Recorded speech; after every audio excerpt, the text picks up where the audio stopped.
याद रखना, पिता कितना भी कठोर हो, पिता जितना कठोर होता है मां उतनी ही कोमल और ममतामयी होती है। और याद रखना मेरे पागलों,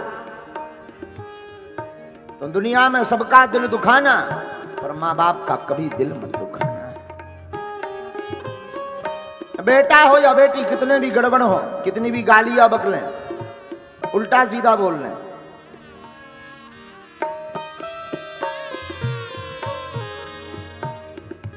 मां को भी बकलें, माता कुछ देर के लिए जरूर मुंह नहीं बोलेगी, रात में अंत में भोजन लेकर के आ ही जाएगी, ले बेटा खा। इसलिए मां को ममता की मूर्ति कहा। और हमारा तो निज अनुभव है, धरती पर भगवान के दर्शन करना है तो मां बाप और गुरु यही धरती के भगवान हैं।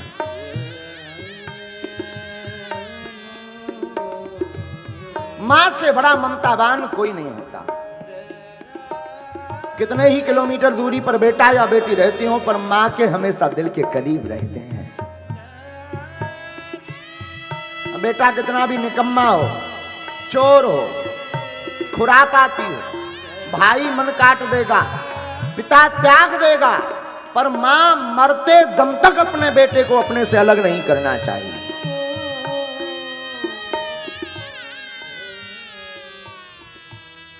बुरा ना मानो मेरे पागलों, ये बात नोट कर लेना। जीवन में माता और पिता, माता पिता में जो मां है ना, मां कोई स्त्री नहीं है, मां कोई संबंध नहीं है, मां एक ममता की मूर्ति है।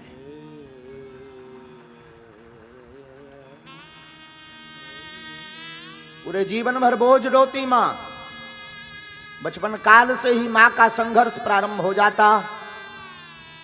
अपने बेटा और बेटी को सूखे में सुलाती, खुद गीले में सोती, बेटा और बेटी को भोजन कराती, खुद भूखी रहती।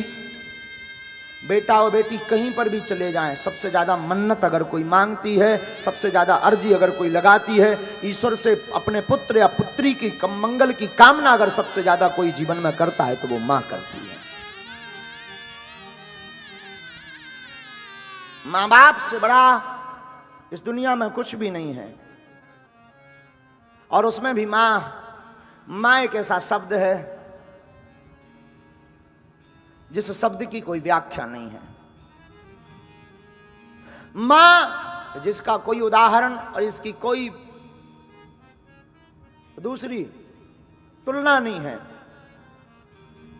स्मरण रखना, तुम सबको दुख देना, पर अपने मां बाप को स्वप्न में भी दुख मत देना।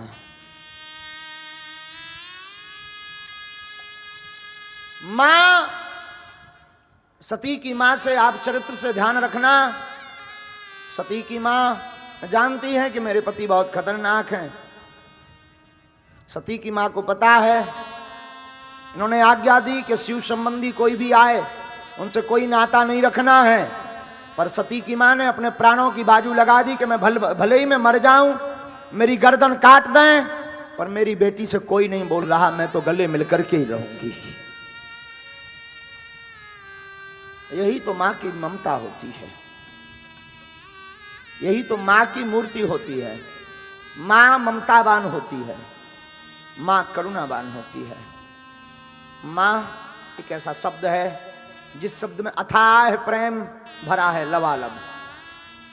मां एक ऐसी उद्घोषणा है जिसको बोलने के बाद संतुष्टि मिल जाती है। वो सच कह दें, बेटा हो या बेटी, वास्तविक जीवन में अगर घर से जुड़ा रहता है तो कितनी भी विपरीत परिस्थिति आ जाए, उस परिस्थिति से अगर डांडस बधाने का काम कोई करता है तो जीवन में मां करती है। भयंकर दुख आ जाए, मां बोल देती है तू चिंता मत करिए, तो होता रहता है। मुझे एक वाकया स्मरण आ रहा। एक क्रिमिनल को फांसी की सजा मिली। वो घर पर मां बाप से मिलने आया, पुलिस वाले उसे लेकर आए। उसने मां को प्रणाम किया, मां रो पड़ी। कि तुझे तो फांसी है। वो उससे ज्यादा पहले ही रो पड़ा, माँ मुझे फांसी की सजा मिली है। माँ ने सोचा अगर मैं भी रोऊं, ये भी रोए, मामला बिगड़ जाएगा, बहुत देर तक टिक नहीं पाएगा। माँ ने उसका सिर पकड़ा, सिर पर हाथ फिराते हुए अपनी गोद में सिर रखा। वो जंजीरों से बंधा था, जिस बालक को अपने हाथों से बांध करके रखती थी, उसका वो बालक आज जंजीरों से बंधा था। 2 दिन बाद उसकी फांसी थी।